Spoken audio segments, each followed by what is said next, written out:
Six Nations 2024, folks, and it's England against the script who get the win over Ireland. Hopes of a Grand Slam gone. Six Nations still more or less in Ireland's hands, but man, no one was expecting this one. 23 points to 22. It comes down to a last-minute Marcus Smith drop goal to win the thing. We'll go through some key events and some stats, and you guys can let me know your thoughts on that one. But man, England played some pretty good rugby. Ireland not helped by the fact that injuries to two backs meant that they were playing with a bit of a rejigged backline. But still, I mean, all those kind of key areas that you expect Ireland to dominate, especially the likes of the possession, the territory, didn't go their way. And it was, it's not something we've been used to seeing. The Six Nations, they've been dominant, but not in this case.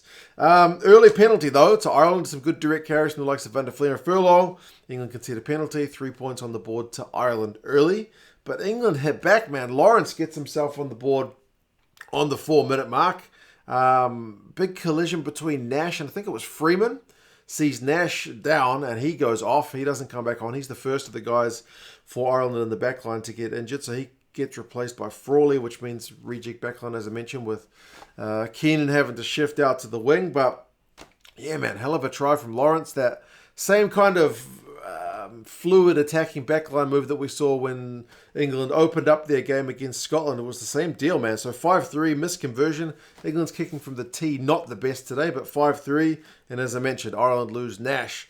England scrum gets a penalty. Crowd is loving the momentum.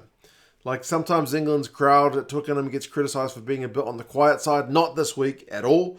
But some of the kind of key Irish guys, the likes of a Van der Fleer, kind of keeping them in the game, I guess, with penalties won at the breakdown. But there's a decent amount of English pressure, man. George with, a big carry, sees Ireland concede another penalty. So it's 8-3.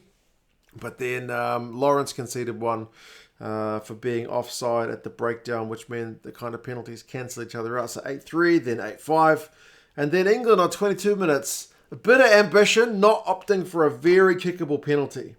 Line out time, they go close, but once again, it's an Irish turnover. So England may be lacking a little bit of that clinical edge, despite having, I think at that point it was like 68% territory. They just don't have the points to show for it, do England. I mean, Lowe's clearance was not great from the boot. England went through some phases on the return. It looked like Lawrence had maybe got himself over the line, but there was a knock-on in the build-up with, I think it was Furbank's kind of contest with Crowley. They ruled that Furbank's hand just kind of knocks the thing forward, which I think was a fair call. So, yeah, England putting a lot of pressure on the Irish defence, but without the points to show for it. Ireland did kick into English territory kind of at the latter period of the first half, but they had a penalty conceded at line-out time not long later. So, yeah, just uncharacteristic. I mean, we mentioned in the preview that like both these sides like playing with the territory, and it was England that was getting it in that first half. Ford was taking a lot of time with his kicks from the tee as well, which was maybe, I guess, to kind of slow the game down a touch, because the Irish team like to play at pace, and England were very good at slowing a bit of that Irish ruck ball down as well. But despite the fact that Ford was taking the time with the kicks, he wasn't getting them. Yeah, he missed a very kickable penalty on half an hour. And then on 34 minutes, Aki won a penalty for Ireland at the breakdown. So Crowley had a 40-metre shot, and he did not miss his one. It only just went over, but that gave Ireland the lead. And as I said, they've had 42% possession, they've had 34% territory, and yet Ireland are in the lead. It just feels like that's the way it's going to be, right? Even if Ireland aren't firing on all cylinders, they're still going to find a way to edge it. And then they even managed to extend the lead 12-8 by halftime when Furbank caught another kick, but had a foot just going to touch because it was so close to the sideline. So, yeah, gave Ireland a bit of attacking opportunity and the penalty. So, 12-8 at halftime. Ireland, as I mentioned, not much possession, 44%. Not much territory, 34%. Run meters, 112 to England's 252. Clean breaks is England 3-1. Defenders beaten is England 12-7. Ireland have made 81 tackles to England's 58. So, yeah, how are England behind? Lacking that bit of clinical edge, like I mentioned. Second half, England's attack gets stopped again. Again, it's by bloody Josh van der Fleer at the breakdown, showing his kind of World Player of the Year form from a couple of years ago. And then Ireland get their first try of the game through James Lowe early on in the second half. Keenan, he's a bloody good fullback for a reason, but as I mentioned, reject backline, but he still wins a nice aerial contest. I think it was against Freeman. And Ireland, you don't have to give them many chances. They spin the ball, great hands, fast out to the left. I forget which one of the English guys kind of missed the tackle, which just saw the Irish guys just get that bit of front foot ball, but 17 points to 8 with a missed conversion. It's just looking like being another one of those days at the office. But England hit back, man. Freeman had looked dangerous not long before they scored the try through Furbank on 48 minutes. It's only 4 minutes between the tries. It's genuinely a proper hit back. Freeman had been in touch like a minute earlier, so they were showing that they had that in their game, but they do it again. This time it's the hands of the likes of Underhill, Itoje, and then to Furbank. So another misconversion, but 13 points to 17 is properly game on. That's the point when Kieran Frawley goes off on 50 minutes. So it's 2 scrum halves on the field for Ireland. So the disrupted backline gets more disrupted. But Gibson-Park shifted out to the wing, immediately takes a high ball out there.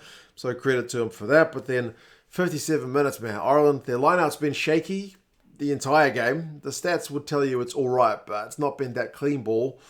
57 minutes, they lose their own line out. Ben Earl with a big line break on turnover ball. He's been fantastic, the Six Nations. And then Peter O'Mahony has to kill the English play at the ruck, but it is cynical, and he duly gets yellow carded. And England go for the jugular, man. They opt for touch. They maul it. They get advantage. They go through some phases. And who else but that man, Ben Earl, having the season he's having. He's able to go over for the try. 20 points to 17. England go in front. Can they hold on? Well, Ireland were getting some more possession from that point on. It seemed to be a bit of a wake-up call for them. But then, key moments, Gibson-Park knocked it on when he was tackled by Itoje. Ben Earl won a penalty at the breakdown when Henderson had a carry. Henderson kept getting the ball thrown to his ankles for some reason. So, just not quite that kind of clinical Ireland that we're used to seeing. But then Ireland did strike. They won a penalty through Kelleher. That let them go through touch, got the bit of field position. They had some phases, they went through advantage, and then James Lowe gets his second, but the missed conversion from the sideline from Crowley means it's only 22-20. So England have still got that chance to win it with a kick. Elliot Daly gives it a crack when he gets a penalty in his own half on about 74 minutes. It was Henderson for not rolling for that one. His kick goes just wide. But England are not done, man. 80 minutes. England have got one last throw of the dice. Phases. Feyi-Waboso with a big carry on the right wing. Advantage. Camped on the Irish line. They set for the drop goal. It's Danny Keir's pass in his 100th game to Smith. And boom, he knocks it over. The celebrations showed what the victory meant to this English side. Obviously, they're not getting their hands on the Six Nations.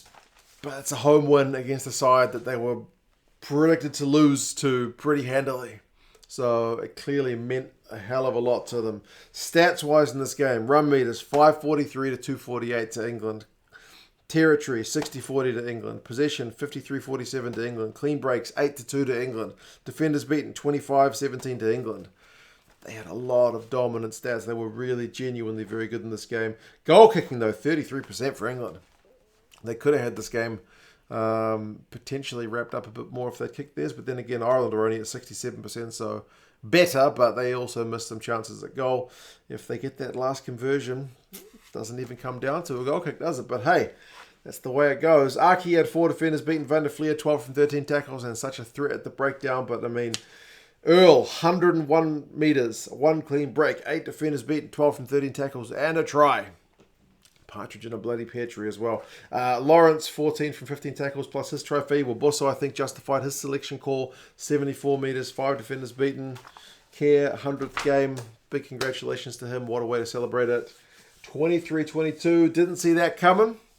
England were largely written off. Most of the Irish fans that I was seeing commenting on the channel we're optimistic but cautiously. Nobody was writing England off, so there was a little bit of talk in the commentary team I heard about a bit of arrogance. I think if there was arrogance, it potentially comes from a few of the pundits. But yeah, great game of rugby. So what a way to start my Sunday morning. The sun is now up. I am going to give my daughter a wee hug because she's sitting there on the couch waiting for me to finish this video. But yes, you guys take care. Let us know your thoughts on the game. If you're an England fan and want England rugby gear, check out England Rugby Store down in the description. They're an affiliate of the channel. You guys take care and talk to you again soon. See you later.